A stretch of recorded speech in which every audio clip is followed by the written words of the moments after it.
Hello everyone, it is Zach, The Dark Conservatarian. back with yet another video.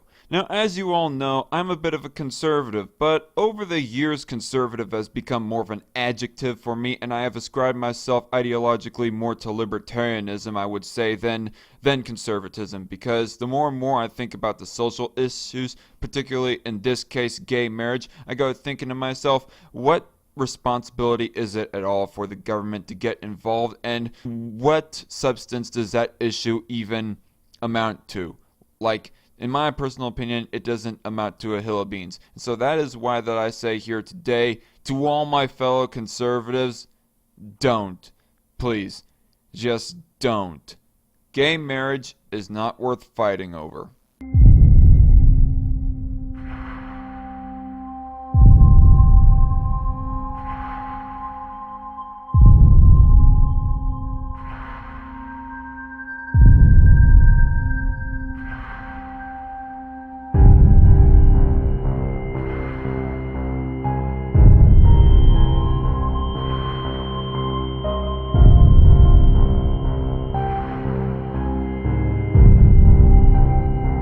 Before we get started with this, yes, I saw Micah Curtis's response video to Michael Knowles on the gay marriage question, and I just wanted to point that out before somebody accused me of plagiarizing. I mean, if there are some arguments I'm borrowing from Micah Curtis regarding responding to Michael Knowles here, I don't mean to plagiarize, just FYI. Michael, I'm a big fan, a subscriber, and I consider this important. What exactly are you thinking with this idiotic discussion on gays? The questioner says it's an idiotic discussion. I say it doesn't amount to a hill of beans, so we're thinking alike on this. I also have to outline as to why I don't think that this issue amounts to anything hardly at all. I think that the only circumstance that the whole gay marriage question would become a bit of an issue is if we started seeing a drop in our reproductivity because of too many people being gay. But that's not the case right now. I mean, the reason why there is a slower growth populace and why the younger generations are getting smaller while the older generations, the retirees, are getting larger to the point that younger generations cannot support them, that's because of people having less and less kids throughout the generations, not because more and more people getting gay. And even if we were to restrict gay marriage to try and boost up reproductivity, that's still putting collectivism over individualism. And so by principle still, I say that gay marriage should be allowed. First of all, your discussion with Father Michael Schmitz wasn't about gay marriage. It was about how gay people should find strength in Jesus to stay chaste. Now, I don't know how much understanding of what the conservative movement has been through on this, but I was fighting for gay rights in the GOP when you were in middle school. From a purely political point of view, quite literally no decision by the GOP has been more damaging to conservatives than the decision to be hateful and discriminatory to gays. I wouldn't use the word hateful personally, but definitely an obsession over this issue. From people like Mike Huckabee and Kim Davis, for example, over this issue. It has, yes, led to the downfall of conservatism within the 2010s and the late 2000s. And make no mistake, that is what they were: hateful, discriminatory, unsympathetic. The massive tide in favor of gay rights did not take place because we all decided to feel instead of think. Genius. It took place because gay people finally felt safe to begin coming out and naming themselves by the millions. For decades, even centuries, most people didn't think they knew a gay person. Suddenly they were shown that they did, and it's a lot harder to be hateful to a group if you find out that your brother, best friend, or boss, or favorite employee is a member. So the tide turned. Listening to Father Schmitz, I felt like I was back in the 90s or early 2000s, all those ancient days in the 2000s, talking to someone about this subject. Idiotic statements like chastity can be fun and friendships are great, coming out of the mouth of a person who chooses to be chaste for God and somehow manages to think that calling falls on people like me. Well, Mr. Knowles, I suggest you do some more research. If you would like to understand more about a sane, all caps, position on this, I'm a conservative libertarian, Gen Xer, openly gay, and begging you not to go down this road. Now, this is a response video mainly to Mike Knowles and any other conservative that wishes to return back to fighting the good fight against gay marriage and the advancement of LGBT rights and so forth. But to Mike Knowles' credit, this guy asking the questions is really coming off as a big douche. Every new argument about how it's not hateful to keep gays from being married and how you love the sinner but hate the sin is not new. It's all been tried before, and it nearly destroyed conservatism and will again if you insist on beating this dead horse. Now, obviously, I agree with this guy's conclusion, but I just disagree with this guy's approach to it. I mean, saying that a person hates the sin but not the sinner, that is not an invalid thing for somebody to be saying, for a Christian to be saying. And also, to say that it's hateful, I mean, yes, there are hateful individuals in the anti-gay group, like, for example, the Westboro Baptist Church. Yes, they are logically stupid for the reasons of why that they legally oppose gay marriage, but still, I wouldn't go so far to say that they are all hateful. More like ignorant. I'm a big fan and would be happy to debate this over email or phone. It's too important to be left alone. I agree that it is, he goes on and says more mean things about Father Schmitz, and he calls me hun. I do agree that this is too important to be left alone. That's why I'm talking about it. I must say, I disagree with basically everything you've just said. What? You disagree with the idea that it was a legal opposition to gay marriage of why conservatism failed in the early 2010s? I mean, you don't even have to research about this. Just pay attention to media in the early 2010s and late 2000s and notice of how that it was because of a rise in popularity for liberty in this one aspect across the country. And then the conservatives, they were opposed to this idea, and so they were going against popular opinion on basically a nothing issue, and it ultimately led to their downfall. I'll explain why. I think you've missed the basis of the argument, of the disagreement here, where the conflict of visions really lies. To begin, you say that the discussion with Father Schmitz was not about gay marriage. It was explicitly about gay marriage. In particular, one question: what is marriage? Not who can get married, not who should have the right to get married, not who has the right to get married. Those questions come later. The crux of the conversation is around one question: what is marriage? According to Merriam-Webster, the definition of marriage: the state of being united as spouses in a consensual and contractual relationship recognized by law, the mutual relationship of married persons, wedlock, the institution whereby individuals are joined in a marriage, an act of marrying or the rites by which the marriage status is affected, especially the wedding ceremony and attendant festivities or formalities, an intimate or close union. Okay, so we have provided a definition for marriage, so now let's talk about the liberties aspect of this. Then, subsequent questions follow. Does sexual difference have anything to do with marriage, maybe?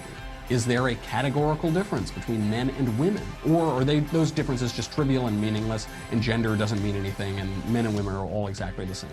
If you weren't asking that in a question context, I would say that you were strawmanning, Mike.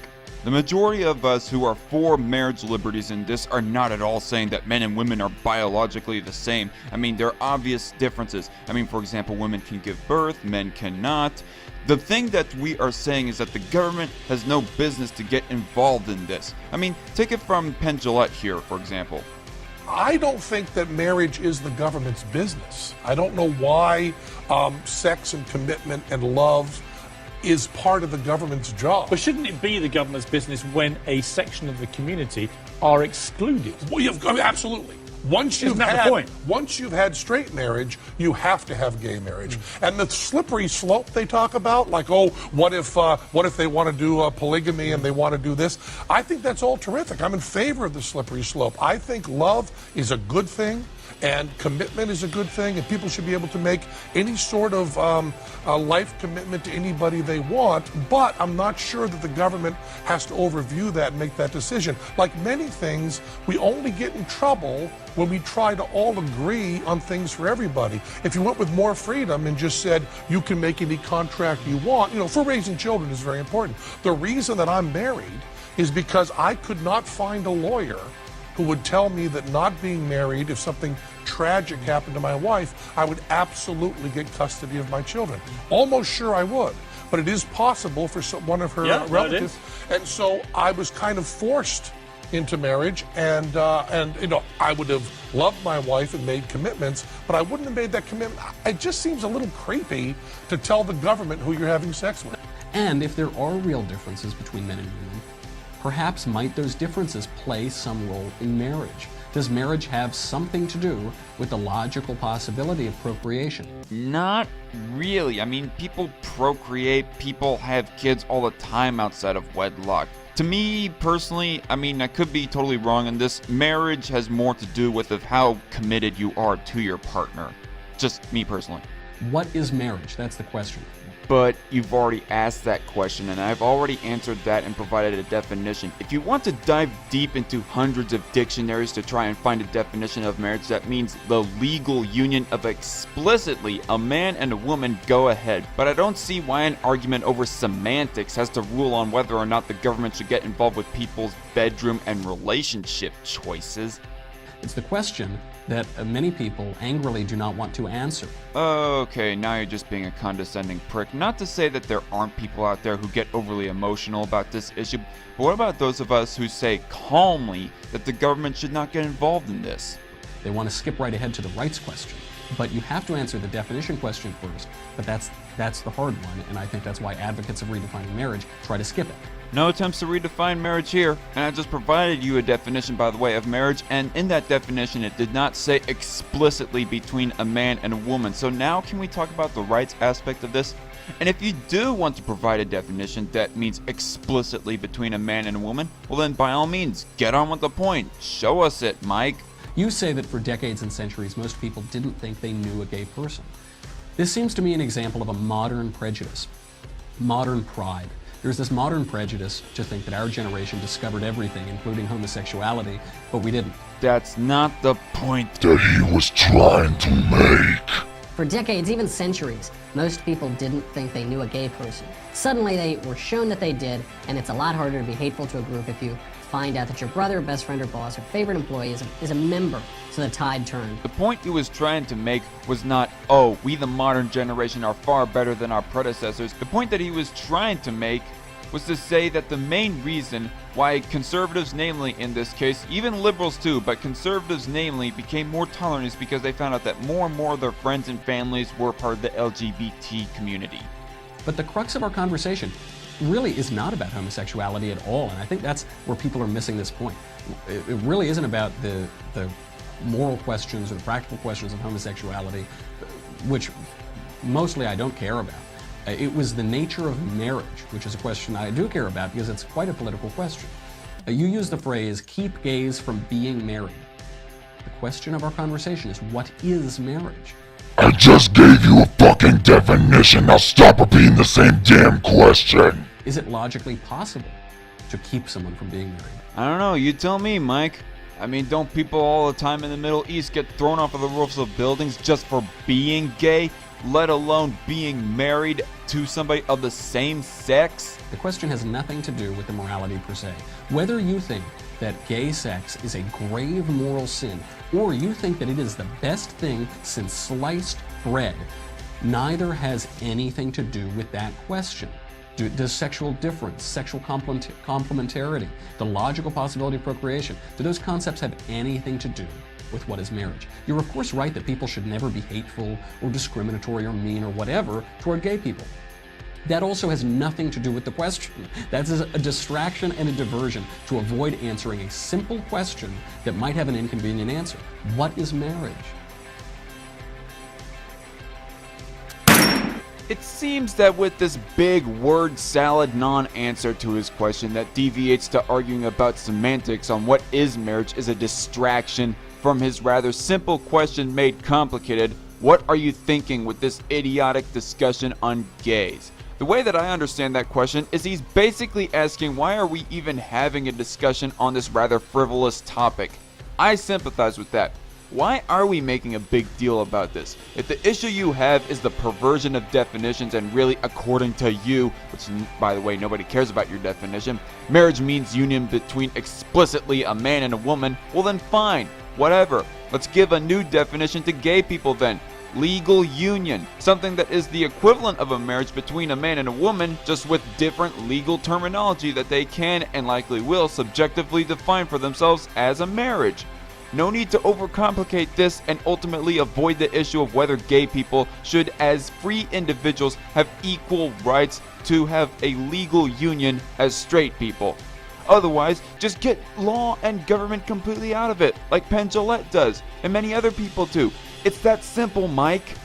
Proponents of redefining marriage or of undefining marriage, they find it convenient to skip that. They jump right ahead. We have to define our terms. This is getting frustrating. Never mind. He just rambles on for another minute about how we must get our definitions correct. Yes, I am all for getting the language correct. I mean, how do you think I feel about legal immigration versus illegal immigration? But that should not affect, I mean, the definition of marriage should not affect on whether or not a gay person has equal rights to a straight person to have a legal union / marriage, whatever, to their partner, damn it. Now, I don't know if Andrew Klavan or Ben Shapiro or any other conservative really sympathizes with Mike Knowles on his definitions battle or whatever, but really, I mean, this whole circumstance of him trying to define marriage, trying to get the definitions right, it just seems like an avoiding of the question of whether or not gay people should be given equal rights to a marriage / legal union. Somebody might even go so far to say that this whole word salad is just a masking of his true intent, and his true intent being that he wants to prevent gay people from getting married. And if people want to go off that theory, I have really no defense of that. I mean, Mike Knowles, you're just digging yourself into this hole yourself. And really, if you are going to continue on this crusade, and any other conservative for that matter, you are going to find yourself fighting an uphill battle that you might ultimately lose, and that might ultimately sink the conservative movement again, just like it did in the early 2010s and late 2000s. It just seems like a rather frivolous subject, and I find it worth none of my time going over. But I absolutely implore that my fellow conservatives do not get into this battle. It is not worth it. What is worth it, though, is subscribing to my channel. I'm the Dark Conservatarian. I do a whole lot of response videos. I also have my own live news show. I might do movie reviews in the future. If you guys like this video, hit that like button down below. If you want to see more videos like this, hit subscribe. If you want to see me improve, if you think there's a way that I could improve, leave a comment down below. And I'll see you guys in the next video. Hopefully, God bless.